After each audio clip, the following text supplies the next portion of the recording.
تحيز لاسكندريه، ولو ان اسكندريه بتستحق بالفعل التحيز لميزات كتير جدا موجوده في اسكندريه صعب ان احنا نحصرها من خلال لقاء او من خلال حلقه. اسكندريه التاريخ شاهد عليها ان هي بلد الفن والفنانين، اسكندريه شاهد عليها ان هي المنبع او المكان اللي بيوصل لمصر عباقرة الفن في مختلف المجالات. النهارده لقاء سكندري خاص وخالص ما بين الشعر وما بين اللحن. نقضي اللقاء الثاني او الامسيه او الوقت المتبقي من امسيتنا الليله دي مع الشاعر السكندري الكبير الاستاذ حسني منصور. اهلا بحضرتك معانا استاذ حسني. وايضا نسمع الالحان الجميله اللي على العود اللي بعشقه انا على المستوى الشخصي الحقيقه من الملحن الرائع الاستاذ محمود يوسف. اهلا بحضراتكم معانا. هل انا تحيزت ولا فعلا التاريخ شاهد على كلامي بيقول ان اسكندريه هي اللي بتصدر الفنانين كلهم لهوليود الشرق القاهره؟ لا بالتاكيد طبعا اسكندريه حضرتك عندك حق جدا جدا جدا. اسكندريه التاريخ كله بيشهد ان هي فعلا بلد الفن الحقيقي، بلد الفن المحترم جدا، بلد الفن المتقدم جدا، ودايما اسكندريه في طليعه الصفوف. نعم. اللحن السكندري بيختلف عن اللحن القاهري، اللحن المنصوري، يعني كل محافظه ببيئتها المختلفه عن المحافظه الثانيه ليها مفردات او جمل لحنيه مختلفه. اسكندريه لها مفردات خاصه جدا، ولكن اسكندريه فرضت ذوقها ونفسها من زمان على على مصر كلها وعلى البلاد كمان، على البلاد اللي حوالينا، لان اسكندريه كبلد هي مصب لكل فن. عندنا من الشمال جاي لنا فن من اليونان، من الغرب جاي لنا فن من الصحراء الغربيه، من الجنوب جاي لنا فن من الصعيد، فاحنا ملتقى ثقافات. كانت المينا والمستورده لكل فن الاسكندريه. اسكندريه صدرت الفنانين للقاهره من ال 1800 طول عمرها بتصدر فنانين. الشيخ سلامه حجازي، السيد درويش، كامل الخلعي، الشريف، الشرنوبي،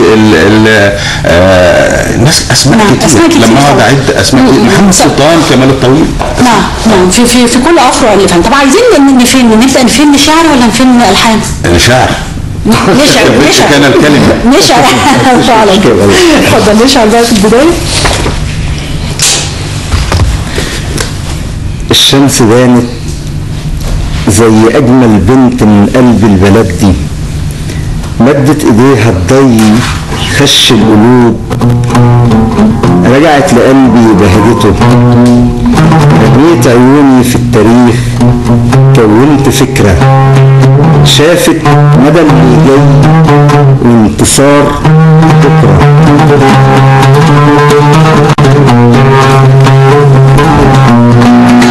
الشمس بانت زي أجمل بنت من قلب البلد دي، مدت ايديه ضايق خش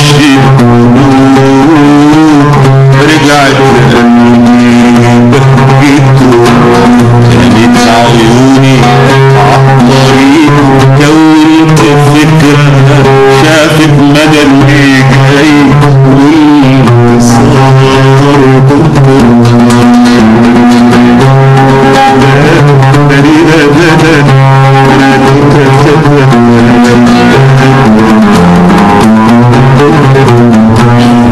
اسمع اسئلتك.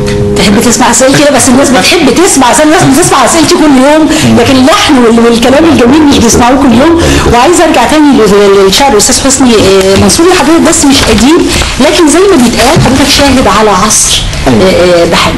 الكلمه الاسكندريه او كلمه الشعر في اسكندريه على مدار ربع قرن، ايه اللي حصل لها؟ هل هي نزلت لذوق المواطن اللي دايما نقول ان المتلقي هو اللي بيفرض نفسه، هو اللي عايز كده، ولا هي ارتقت على اعتبار ان الكلمه هي اللي تاثيرها مدوي سلبا او ايجابا؟ حضرتك طبعا الشعر السكندري شعر متقدم جدا ومتطور جدا، وشعر بعيد عن يعني مقصلة الاحتراف القاهري، فبالتالي شعراء اسكندريه بينتصروا دايما للمعرفه الحقيقيه للفن الحقيقي. لكن هو واضح ان في على مدى ربع قرن كان في انظمه سياسيه ضخمه جدا كانت بتساهم بشكل حقيقي جدا في تغيير العقل الجمعي للمجتمع كله. ما كانش بمنتهى البساطه ما كانوش بيحبوا حد بيقول حاجه حقيقيه، فكان بتفرض القنوات يعني مش عايزين الناس تفكر ولا تسرح مع الكلمه، لا عايزين الناس تتوه لان هو يعني المفروض ان يبقى فيه وعي. نعم. يعني دور الفنان هو بيرتقي بالذوق الجمعي للمجتمع، بيفهم الناس الحاجات اللي هم مش فاهمينها، بيضيف الى مساحه الجمال قدر كبير جدا، بيقلص مساحه القبح. فطبعا ده ضد دايما الانظمه الشموليه الفاشيه اللي هي دايما عايزه الناس دايما في حاله تغييب، في حاله ركود، في حاله لا وعي. استاذ محمود يوسف، وحضرتك ملحن، عايز اعرف التوأمه اللي ما بين الحان حضرتك على العود وما بين كلمات شاعرنا الكبير. التوأمه دي بتبقى مهمه في الفن ولا التنوع في التعامل مع الكلمات؟ مهم جدا. ده مهم جدا ان الشاعر بيقابل ملحن، فالملحن بيركبوا مع بعض نفس الموجه. نعم. يحسوا باحساس بعض. يعني انا عارف وانا بقرا قصيده لحسني، انا لحنت له حاجات صعبه جدا، قصائد عاميه، والمفروض ان القصائد العاميه غير الاغنيه، غير كتابه الاغنيه، والقصائد فصحى. أيوة. يعني في حاجات فصحى، هسمع حضرتك حاجه فصحى. بتلاقي ان لازم يحصل ايه، يلاقوا موجه الاثير اللي يتلقوا عليها مع بعض. نعم. واذا بس مش فيها سلبيات برضو، يعني كنا بنفضل نتعامل سنين مع بعض، فبدو يعني ذوبان الشخصيتين مع بعض، الملحن مع الشاعر، حتى لو انا اخذت ايجابياته كمتلقي، سلبياته ايه على التعامل على المدى البعيد؟ لا، ما اعتقدش ان دي سلبيات، بالعكس ايجابياته مستمره. نعم. والدليل على كده توأمه بديع خيري مع سيد درويش. نعم. الابنودي مع محمد سلطان، او الابنودي مع ملحنين توافق معاهم. نعم. بيركبوا نفس الموجه التوافقيه، الموجه الدماغيه. النجم حضرتك قلت لي ان التعامل مع شعر العاميه اصعب من شعر الفصحى. ايوه فندم. ازاي؟ يعني انا كنت بعتقد ان ده اسهل، انا وكتير من المتلقين. احيانا القصيده العاميه فيها خروجات عن شكل القولبه، شكل القالب اللي هو مذهب الكوبليهات، ده سهل بالنسبه لاي ملحن. لكن لما تبقى القصيده العاميه بلوك كده، وفيها احيانا الشعر بيروح لافاق اخرى. عايزين ترجمه فوريه. الاول اسمع حضرتك بالمناسبه اللي انا قلتها دي جزء من قصيده عاميه، اللي هي الشمس بانت. نعم. ده جزء من قصيده عاميه. انا عايز اسمعك.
موال منهمر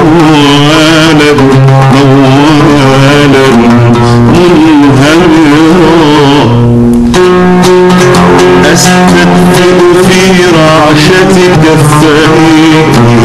وأمرح في عينيك وأرقص أرقص أرقص أرقص أرقص محتشدا في رعشة كفيك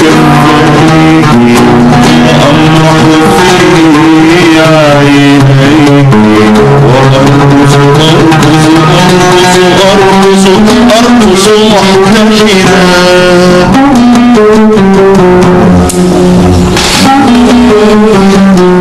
جميل. احنا ممكن نسمع بقى ساعتين ثلاثة ومش هسأل ولا سؤال انا الحقيقة، لكن عايزة ارجع لشاعرنا الاستاذ حسني منصور واسأله يعني القصيدة اللي القاها علينا دلوقتي الملحن الرائع محمود يوسف، ممكن يبقى كتير مننا مش فاهمين بعض كلماتها او مش مستوعبين القصيدة بتقول ايه، بس حاسين قوي الكلمة واللحن والاداء يعني واصلانا ومستمتعين بيها وكل حاجة. هل هنا دور الشاعر مع الملحن ان هو يخلي المتلقي يحس حتى لو ما كانش فاهم؟ يعني كتير من قصايد ام كلثوم ما كانت تقول البياع البسيط ممكن يرددها وهو مش فاهم، يا حبيبي زرته يا ابن ايكاه مش عارف يعني ايه ايكاه ولا هي زارته ازاي ولا عملت. ده دور الشاعر. هو دايما فعلا هو دور الشاعر حضرتك ان هو يرتقي بالذوق العام. يعني انا مش شايف يعني انا شايف السائد اشياء تافهه او كده، انا مش مفروض ان انا انساق وراء هذه الموجه. انت ليك دور وليك رساله. الوعي ان انا شغلتي ان انا اعلي هذا الوعي. هو دور الفن. دور الفن بس دور كل وظائف الفن كشعر كموسيقى كتشكيل. ايوه يعني لان هو الوضع العام لو احنا سيبنا الناس اللي بتسمعه دون ارتقاء المسائل يعني هتبقى من سيء الى اسوء يعني. اكيد اكيد. تدخلنا في عمل بعض، حضرتك ملحن ليك الجمل اللحنيه اللي حضرتك بترتاح ليها وشايف ان القصيده دي سواء كانت عاميه او فصحى او اغنيه عاديه ليها مدخل معين، ليها اوزان معينه، ممكن يتدخل استاذ حسني ويقول لك لا انا مش حاسسها قوي وانت تكون حاسسها جدا. أيوة. او العكس بيحصل. بيحصل احيانا يقول لي لا انا مش حاسس كده، فاقول له طب ادي نفسك فرصه اسمعها تاني، اسمعها فتعجبه، او يديني حاجه انا مش حاسسها فيقول لي يا ابني حلوه يا حبيبي حلوه، اقول له بس وبعدين ابص لها الاقيها اتلحنت في زمن قراءتها، فاقول له حسني يعني خلصت اسمع، فيقول لي مش قلت لك. ده كتير بيحصل. بس لو اختلفنا في من المرونه سواء كان لحن او كلمه ان احنا نغيرها. ده اصلك ده فن، ده مش سبب يعني السبب احنا مش في حلبة مصارعه. نعم. لا بس بتكلم على ايه، ان حضرتك جمله حاسسها قوي ومقتنع بيها قوي، هي مش مساله مصارعه قد اقتناعك باللي بتقدمه وزي اقتناع استاذ حسني بالكلمه برضه. هو انا عايز بس اضيف حاجه صغيره حضرتك، هو اللي انا بعمله انا ومحمود ده احنا بنعمل تجربه احنا بنستمتع بيها الاول. احنا واصدقائنا على فكره. وناس يعني فعلا في وعشان كده الاحساس بيوصل، هي القصه في ان انا استمتع بعملي، فاكيد المتعه دي هتنقل لي دون الدخول في حسابات الربح والخساره وحاجات كتيره، لان احنا بنسمع حاجات كتيره جدا بتحصل دلوقتي طبعا ما انزل الله بها من سلطان، لكنها منتشره جدا وبتاع وكده، واحنا بالنسبه لنا تجربه ممتعه. يعني انا شخصيا لما بكتب انا بستمتع جدا، محمود لما بيغني انا ببقى مستمتع باللي محمود بيعمله، ونثق ان شاء الله في وقت قريب جدا ان يعني الحاجه دي في ناس هتهتم بيها بشكل او باخر يعني. عارف حضرتك؟ يعني لان هو ده فن حقيقي، انا ازعم يعني اللي احنا بنعمله ده فن حقيقي. اكيد الفن الحقيقي بيوصل ويستمر مع الناس. انا هختم الحلقه لكن هسيب حضراتكم مع التتر مع اي لحن او كلمات الشاعر السكندري حسني منصور والملحن الاستاذ محمود يوسف. كل شكر لوجود حضراتكم معانا، وكل شكر لكل الساده المشاهدين اللي تابعوا امسيه الليله دي. الاسبوع القادم ان شاء الله هكون في انتظاركم يوم الخميس 9 مساء أمسية جديدة في نهار الشكر.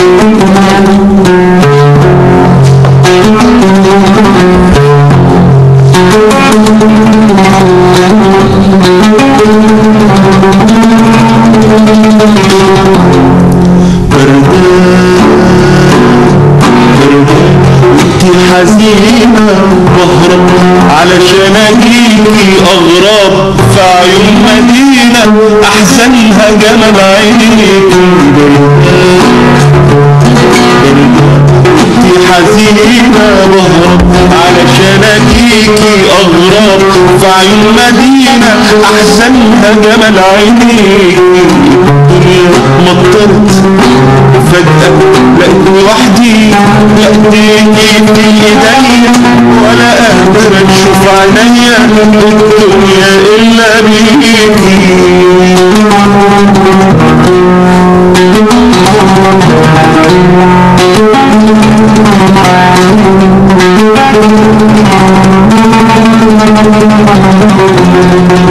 مع ان قلبي شايفك يا حبيبتي في كل شيء، الورد والمطر والناس والطريق، خلي دمعتك حزنك بيبان عليا، الجرح اللي في سنينك مزروع شوكه فيا، لقيك في ايديا ولا قادرة تشوف عينيا الدنيا الا بيك.